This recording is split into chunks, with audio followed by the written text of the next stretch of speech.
sitting in one of our shared spaces with Liz and Alicia, and I don't even remember how we got on the subject of helping people, well, really, what's the best way to help people? And the things that we would say, hey, if you bring these tools to the troubleshooting session, what would make things more successful?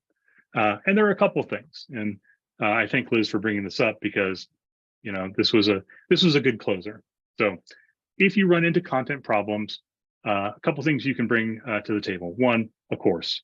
So sending the course ahead of time, especially if it's shorter. I mean, honestly, I don't want to take an OSHA 10-hour course, but if it's a reasonably sized course or something I can click through, nothing gated, I'm happy to test that out.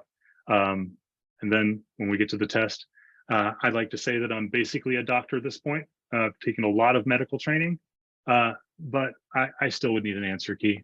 That would be great. If you're an engine client, registration data, you've got a number of endpoints you can hit. You can bring those responses into the mix, and then dispatch debugs. Those are great to have ahead of time.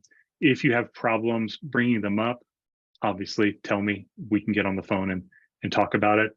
A lot of these things you can actually, the debuggers that is, you can bring up on the fly. I hesitate to tell people how to do it because I also don't want learners to be able to know how to, pop up a debug while they're in the training, because I don't know, that gets a little dicey just because your course might tell you the answers when you're setting the interaction. So I usually like to have that conversation with an admin.